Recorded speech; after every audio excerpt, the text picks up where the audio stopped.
Magandang araw! Welcome to Pilipinas Update Global Tri-Media News Program. Ako po si Arnel Sestoso ng NGO TV Network. Kasanib pwersa ang FLM TV Network at Mindanao Daily News Network na maghahatid sa inyo ng balita mula Pilipinas, Estados Unidos at buong mundo. Para sa kauna-unahang Tri-Media News Program, ito po ang Pilipinas Update Global. Senator Ronald Bato de la Rosa, promotor ng no impeachment versus VP Sara. Inamin ni Senator Ronald Bato de la Rosa na siya ang promotor ng draft resolution na naglalayong huwag ituloy ng Senado ang impeachment trial ni Vice President Sara Duterte. Galing nga sa office ko, basahin nyo na lang. You'll understand everything. That's very self-explanatory. Mabasa nyo doon ano sinabi ko, ano sa loobin ko, ani de la Rosa, matapos kumalat ang draft resolution. Sinabi ng senador na mayroon siyang mga pinagtanungan at pinagkonsultahan kaugnay sa pagbuo ng nasabing draft resolution. Tumanggi naman siyang sabihin kung ilang senador na ang pumirma o sumuporta sa kanyang draft resolution na ang layunin niya ay mabasa ng mga kasamahang senador. Mamaya na, pag-sizable na yung number ng sumuporta. Nasa draft pa. Kaya pinababasa ko sa kanila yung draft. Wika niya. Naniniwala si De La Rosa na hindi maaaring magpatuloy ang trial ni Duterte dahil sa kakulangan ng oras. Dahil magtatapos na ang 19th Congress. Hindi rin aniya maaaring tumawid sa 20th Congress ang impeachment trial ng Vice Presidente. Sinabi rin ni De La Rosa na hindi niya kinonsulta o pinaalam kay VP Duterte na maghahain siya ng resolution upang ipatigil ang trial. Ewan ko lang kung pumutok na ito ngayon, di ba? Mabasa niya ang mga balita. Ewan ko kung nakarating na sa kanya. Pero sabihin mo, ako personally nagre-report sa kanya. No, hindi. Akin itong initiative. Wala siyang pakialam dito, ani De La Rosa, na sinabing ihahain nila ang resolusyon sa susunod na linggo. Una rito, tinanggi ng ilang senador, kabilang si Senate President Francis Escudero, na nakatanggap sila ng draft resolution na naglalayong ibasura ang paglilitis laban kay VP Duterte. Tinawag din ni Escudero na scrap of papers ang kopya ng resolusyon na walang lagda ng kahit na sinong senador. Kabilang naman sa umami na nakatanggap ng resolusyon sina Senate President Pro Tempore Jinggoy Estrada at Senator Amy Marcos. Rosas, binatikos ang balak na pagbasura sa impeachment trial ni VP Sara. Napakagarapal naman. Mariing kinundi na ni House Assistant Minority Leader Arlene Rosas ang napaulat na pagbuo ng isang resolusyon sa Senado na layong tuldukan ang impeachment trial laban sa pangalawang Pangulo Sara Duterte. Sa isang panayam, sinabi ni Brosas na ang nasabing hakbang ay tila kawalan ng respeto sa umiiral na panawagan ng taong bayan na papanagutin ang mga opisyal ng pamahalaan sa pamamagitan ng tamang proseso. Napakagarapal naman na gawin yan ng Senado ngayon. Dahil alam naman natin na ang umiingay na panawagan ngayon ay put the Vice President on trial. Pahayag ni Brosas. Si Brosas ay isa sa mga bumabalangkas at sumuporta sa impeachment complaint laban kay Duterte na isinampa dahil sa umano'y maling paggamit ng confidential at intelligence funds habang nanunungkulan bilang kalihim ng edukasyon at pangalawang Pangulo. Ipinahayag din ni Brosas ang pagkabahala sa tila pagmamadali ng ilang senador na ibasura ang proseso kahit hindi pa nasisimulan ang pagdinig. Ang gusto lamang natin ay ang katotohanan at hustisya. Kung wala namang itinatago, bakit kailangan pigilan ng paglilitis? Tanong pa ng kongresista mula sa Gabriela Party List. Sa kabila ng mga ulat, wala pang opisyal na kumpirmasyon mula sa Senado ukol sa draft resolution. Gayunpaman, ilang senador na malapit sa administrasyon ang nagpahiwatig ng suporta kay Duterte na sinasabing big biktima lamang ng pamumulitika. Patuloy naman ang umaapela si Brosa sa publiko na bantayan ang proseso at igiit ang transparency at accountability sa lahat ng opisyal ng gobyerno, anuman ang kanilang posisyon. Escudero, binanatan ang mga kongresista na anilay bulag sa pagsunod kay Speaker Romualdez matapos sisihin sa paghinto ng investigasyon. Binuwertahan ni Senate President Francis G. Escudero ang ilang kongresista na umano'y basta na lamang sumusunod kay House Speaker Martin Romualdez matapos siyang batikusin ng Kamara kaugnay sa pagkaantala ng investigasyon sa kontrobersyal na confidential funds. Sa isang matapang na pahayag, sinabi ni Escudero na hindi dapat isisi sa Senado ang pagkakaantala ng pagdinig sa issue, kundi sa hindi pa rin natatanggap na mga dokumento mula sa Kamara. Hindi namin pipilitin ang pagdinig kung wala pa ang kinakailangang ebidensya. Hindi kami tulad ng iba na tila sunod-sunuran na lamang sa kagustuhan ng iisang tao. Patutsada ni Escudero na malinaw na tumutukoy kay Romualdez. Ang nasabing tensyon ay sumiklap matapos punahin ng ilang mambabatas ang Senado dahil umano sa kabiguan nitong ituloy ang investigasyon sa paggamit ng 1.8 billion confidential funds ng ilang ahensya, kabilang na ang Office of the Vice President. Ayon kay Escudero, sinisikap ng Senado na maging patas at batay sa ebidensya ang investigasyon at hindi dapat gawing personal o politikal ang mga ito. Ang Senado ay nananatiling independyente. Hindi kami papayag na gamitin ang aming institusyon sa pansariling layunin ng ilan. Dagdag pa niya. Sa kabila ng bangayan, nananatiling bukas si Escudero sa dialogo at hinimok ang Kamara na agarang isumite ang hinihinging mga dokumento upang maituloy ang investigasyon. Patuloy ang paglalim ng sigalot sa pagitan ng dalawang sangay ng Kongreso na maaaring magdulot ng epekto sa mga isinusulong na reforma at budget ng bansa. Sa balitang pangkalusugan, DOH, rabies death sumirit dahil sa mga asong gala. Ang pagdami ng bilang ng rabies death o yaong pagkamatay na dulot ng rabies ay dulot umano ng dumaraming asong gala. Ayon kay Department of Health, DOH Secretary Teodoro Herbosa, sa ngayon ay mayroong 13 milyon asong gala sa bansa. The increase in deaths of rabies is because there are many stray dogs. We have 13 million stray dogs. Dapat kino-communicate yan na huwag lumapit sa stray dogs and cats, ani Herbosa.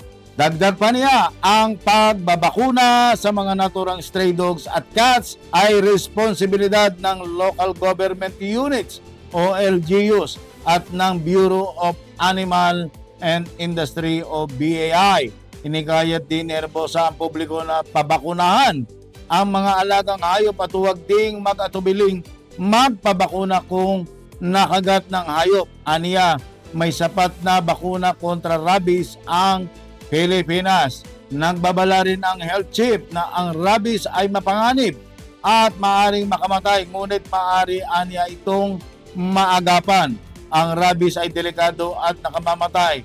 100% ang fatality sa mga kaso noong 2024. Pwede itong makuha sa kagat, kalmot o laway ng hayop na may rabies kung sakaling madilaan ang tao sa sugat, mata, ilong o bibig, ani Herbosa. Noong 2024, umabot sa 426 ang rabies-related deaths na itala ng DOH sa bansa. Kaya pinag-iingat ang lahat.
Erwin Tulfo lumapit sa NBI para sa OFW senior na nabudol ang savings. Hiningi ni Senator-elect Erwin Tulfo ang tulong ng National Bureau of Investigation o NBI para sa mga OFWs at senior citizens na naistapa ang kanilang mga naipong pera. Sa meeting ni Tulfo at NBI Director Jaime Santiago sa NBI headquarters sa Pasay City. Sinabi ng mababatas na hindi alam ng mga OFW at senior citizens na lumapit sa kanyang tanggapan kung papaano hahabulin ang mga nanloko sa kanila.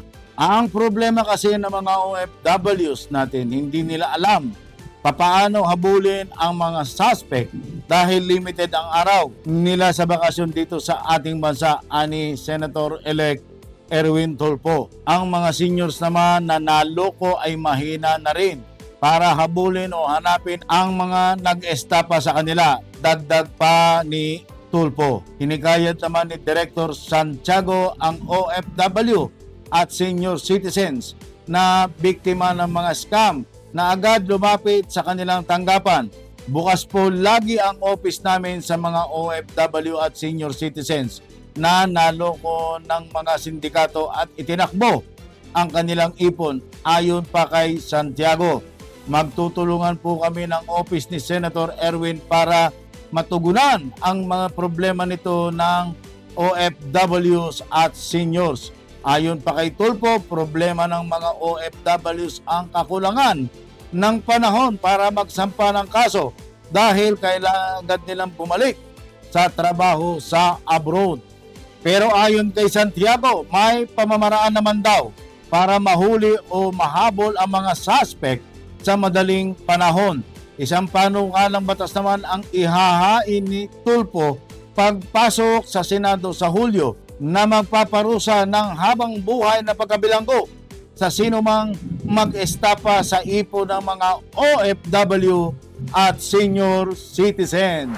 Paglaya ni former President Rodrigo Duterte, tinatrabaho na. Kinumpirma ni Vice President Sara Duterte na tinatrabaho na ng kanyang kampo ang interim release o pansamantalang paglaya ng kanyang amang si dating Pangulong Rodrigo Duterte. Sa media interview kay VP Sara sa The Hague, Netherlands, nitong Martes kasama ang kanyang kapatid na si Davao City Mayor Sebastian Baste Duterte, kinumpirma ng Vice Presidente na nakita nila ang ama sa ginawang pagbisita dito sa detention facility ng International Criminal Court o ICC. Sa kanilang naging pag-uusap, ini-update umano niya ito hinggil sa kanilang pamilya, sa kanyang kaso at sa katatapos na May 12 midterm polls. Bukod sa mga una ng petisyon na inihain nila na kumukwestiyon sa jurisdiksyon ng ICC, inaasikaso na rin aniya nila ang pagkuha ng interim release para sa kanyang ama. Ngayon ay mayroong provision sa Rome Statute yung interim release na tinatrabaho rin anang Vice Presidente. And then one of the discussion as well was to go through the Dutch law. Aniya na alinsunod sa mungkahi ni dating presidential spokesperson Attorney Harry Roque. Kampo ni Duterte, balak gamitin ang batas ng Netherlands para sa pansamantalang pagpapalaya mula sa ICC. June 5, 2025, The Hague, Netherlands. Inihayag ni pangalawang Pangulo Sara Duterte na pinag-aaralan na ng legal team ng kanyang ama, dating Pangulong Rodrigo Duterte, ang paggamit ng isang batas ng Netherlands bilang hakbang upang makamit ang pansamantalang paglaya nito mula sa pagkakakulong sa International Criminal Court. Sa isang panayam sa mga mamamahayag nitong Martes, June 3 sa labas ng Scheveningen Prison sa The Hague, kung saan dinalaw niya kasama ang inang si Elizabeth Zimmerman, ang dating Pangulo. Ibinahagi ni Vice President Sara Duterte ang mga legal na diskusyong isinagawa nila. Isa sa mga pinag-usapan namin ay ang suwestyon ninyo, spokes no, na dumaan sa Dutch law. Sabi niya, okay, i-explore nyo yan, ani Duterte. na tumutukoy kay dating presidential spokesperson Harry Roque na kasama rin sa nasabing panayam. Ayon kay Duterte, ang posibilidad ng mga pansamantalang pagpapalaya ay bahagi ng mga impormasyong ipinahayag ng kanyang mga abogado na maaring ibahagi sa publiko. Sabi ko, I can do that while I'm back in the Philippines, na online na lang yung pag-aasikaso. Dagdag pa ng pangalawang Pangulo. Bagamat hindi tinukoy ni Duterte kung aling partikular na probisyon ng batas ng Netherlands ang maaring gamitin, kinumpirma niyang muling kinuwestiyon ng kanyang legal team ang jurisdiksyon ng ICC sa kaso ng kanyang ama. Kaugnay din nito ang pagtukoy sa probisyon ng the Rome Statute na nagbibigay daan sa interim release o pansamantalang paglaya ng isang akusado. Noong nakaraang buwan, formal nang iniharap ng legal team ni Duterte ang hamon ng jurisdiksyon ng ICC kaugnay ng kasong crimes against humanity o murder na may kaugnayan sa madugong kampanya laban sa illegal na droga noong kanyang administrasyon. Ayon kay Attorney Nicholas Kaufman, lead counsel ni Duterte, may balak din silang magsumite ng aplikasyon para sa interim release bagamat wala pa itong tiyak na petsa. Ayon sa patakaran ng ICC, may 3 batayan upang payagan ang pansamantalang paglaya ng isang akusado. Number 1, walang panganib na tatakas ang akusado. Number 2, walang panganib na maapektuhan ang mga saksi o ebidensya. Number 3, walang panganib na ipagpapatuloy ng akusado ang mga umano'y krimen. Patuloy na hinihintay ang desisyon ng Pre-Trial Chamber 1 ng ICC kaugnay ng isinumiting hamon sa jurisdiksyon habang pinipigilan ito ng panig ng prosecution.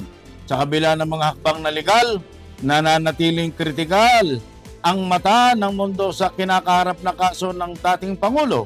Isang makasaysayang paglilitis na sinusubaybayan hindi lamang ng Pilipino kundi ng buong mundo o pandaigdigang komunidad. Sa balitang sports, Kevin Kiambao bibiyahe patungang US para tuparin ang pangarap na makapasok sa NBA. Matapos ang isang bitin na session sa Korean Basketball League o KBL, inanunsyo ng rising basketball star na si Kevin Kiambao na siya ay lilipat patungong Sacramento, California sa susunod na linggo upang ipagpatuloy ang kanyang laban tungo sa matagal ng pangarap ang maging kauna-unahang full-blooded Filipino player sa NBA. Sa isang panayam, ibinahagi ni Kiambao ang kanyang determinasyon na makapasok sa pinakamataas na liga ng basketball sa buong mundo. Hindi pa tapos ang laban, bitin man sa Korea, tuloy pa rin ang pangarap. Pupunta ako ng Sacramento para ituloy ang training at hanapin ang pagkakataong makapasok sa NBA, saad ni Kiambao. Bukod sa kanyang NBA journey, ibinida rin ng dating UAAP MVP ang paglunsad ng kanyang player-exclusive sneaker na bunga ng pakikipagtulungan sa kilalang global sports brand na Adidas. Ayon sa kanya, ang sapatos ay sumasalamin sa kanyang pinanggalingan, disiplina at pagsusumikap bilang isang homegrown talent mula sa Pilipinas. Isang karangalan ito hindi lang para sa akin, kundi para sa lahat ng Pilipino nangangarap. Gusto kong ipakita sa mundo na kaya nating makipagsabayan, dagdag pa ni Kiambao.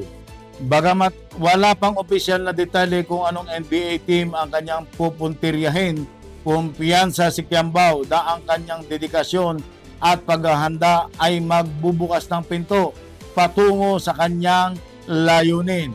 Ang kanyang biyahe patungong Amerika ay inaasang susundan ng serye ng training camps, private workouts at scouting session na posibleng maging daan upang masungkit niya ang slot sa isang NBA roster. Para sa maraming Pilipino, si Kiambao ay patuloy na inspirasyon, isang paalala na ang pangarap, gaano man kataas, ay kayang abutin sa tamang tiyaga at paniniwala sa sariling kakayanan. Sa ngalan ng aming Tri-Media News partner FLM TV and News Anchor Ed Abalos, Mindanao Daily News Anchor Alan Mediante, ako po si Arnel Sestoso ng NGO TV Network na nagsasabing ang buhay ay hiram lang. Kaya atin itong pangalagaan. To God be the glory. But let us find out first our destiny and strengthen our spirituality. Mabuhay po kayo!